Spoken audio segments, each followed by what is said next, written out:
Hey everybody, how are you? It's Peter again for MLB Trade Rumors and Discussions. It is Monday, February 24, 2020. Keeping this going every single day for the rest of the year, just like I promised you guys. Let's jump right into day 2 of spring training, and I really going to talk about the Diamondbacks for at least a couple of days before I get into other teams because I'm extremely excited, and that's my team, and that's what I want to jump into because I've been discussing this for months now. I believe since November, I've been talking about the Diamondbacks, so I really want to talk about how they're progressing and what I see. And then, of course, every day I'll talk about other teams and jump into everything. But I definitely will cover the Diamondbacks so much, especially during every game that they play. We will be going through everything no matter what, right? Some of the games that are a little bit later that end at 2, 3 in the morning, I'll update you in the morning. I'll do whatever I can do for you guys, but I will have it out for you as much as I can, okay? Let's talk about, and also I will be talking about the game prior to the game starting. So we'll mention the lineups and what we like and everything, and we'll go from there. Anyway, let's talk about what we've seen today. Diamondbacks lost 11-9. Who the hell cares, right? Because that towards the end of the game is like, just other guys coming in trying to make the team. But what we've seen, right? What's the number one thing I seen today? And you guys, Diamondback fans, are going to know Zac Gallen. Zac Gallen not only got through 2 innings in a few seconds, right? But this is what makes Zac Gallen the future ace. This is his comment at the end of the game, and what they talked about made him the comment. He said that he was frustrated about the Brandon Belt scenario where he had to pitch extra pitches to Brandon Belt. Even though Brandon Belt made out, it didn't matter. He got mad because that could have got him into a deeper inning, like maybe around the 7th. Those are the at-bats that drive him crazy, and he wants to change. I mean, listen to, what does that sound like to you, huh? What does that sound like? That sounds like a future freaking ace. You're getting talked, this kid is talking about this, and he's in his early 20s. This kid is a stud. He already got it. He's just got it, right? He just breezes through the lineup. Even if he gets something, he don't get rattled. And he's very well aware of, what was I talking about Robbie Ray yesterday? The pitch count's got to go down. You got to get into the 6th, 7th inning. You have to. You want to win these games. You want to go into the NLCS. You want to eventually get the championship. You got to have guys going into the 7th inning. Okay? If you can't finish the 7th, okay, but get into the 7th. Get at least one out in the 7th inning. You guys cannot be pitching to the 5th inning. Yeah, okay, once in a while, what are you going to do? You don't have it. But you just can't, okay? You just can't. So that's just brilliant for me. He pitched wonderful. They were winning. 2 of the other guys that I've seen well is, again, I mentioned him yesterday, is Vargas. This kid just hits. No matter where you put him in the lineup, he hits. That's a guy I was talking about earlier in the season where I was saying, what guys are going to step up that you don't know? And that's a guy that can play all around. You need him. You need a guy like him. So wonderful for Vargas. I know he hit a 3-0 count, hit a home run, great. And another guy who always is really great in the minor leagues and hopefully gets a chance one day, and that's Domingo Labaya. He hit a 3-run homer also, right? These are early in the game that they hit it, so that's where I'm paying attention to. I'm not really looking at who hits a home run towards the later part of the game because we don't know who they're hitting it off of, right? So for me, Zac Gallen pitched amazing. Then Edwin Jackson came in, gave up a ton of runs. You know he's not going to make the team most likely, right? This is just see if they were going to catch a veteran, the lightning in a bottle. Hopefully maybe he'll go back, but I think he's just, his time's past him. I don't think he's going to do it anymore. He's definitely a good clubhouse guy, right? Gave us some good games a while ago, but it's not going to happen. What else did we see? Let's talk about something depressing, right? Let's just bring this in here, right? As much as I like to talk about positive, I don't know what's going up with Taylor Widener. I don't understand what happened to him.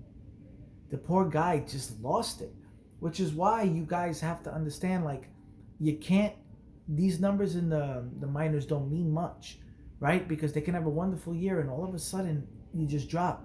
Look at him. He looked like the next stud.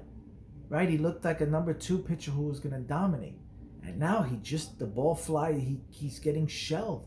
It's a shame. I don't know if he's tipping his pitches. I don't know if he just lost something, but I don't know what happened to him. I wouldn't be surprised eventually if he either gets traded or released.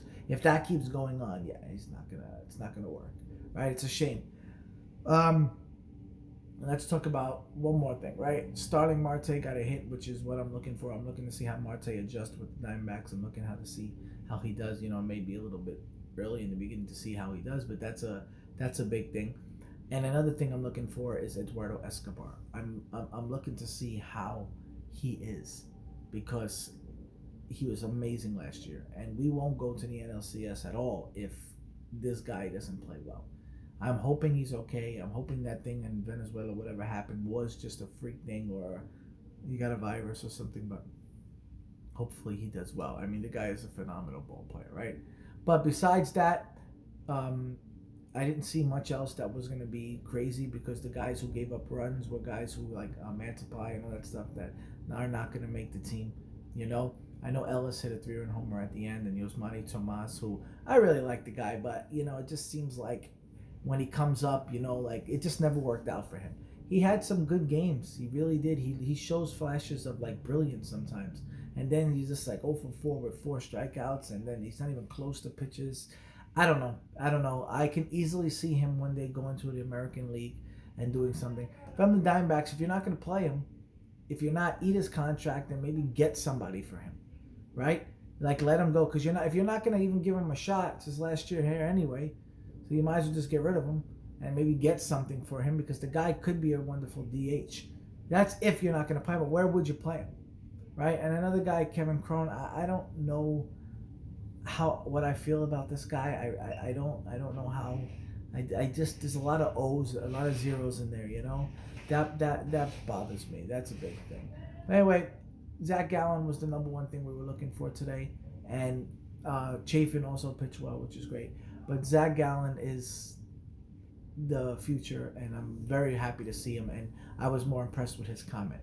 Also, one more thing. Let's talk about Madison Bumgarner, about his alias and his rodeo situation. So if you heard the story, obviously he does rodeo on the side, and he did it under a different name. Not sure if the Diamondbacks knew that. I have no idea if Mike Hazen knew that or not.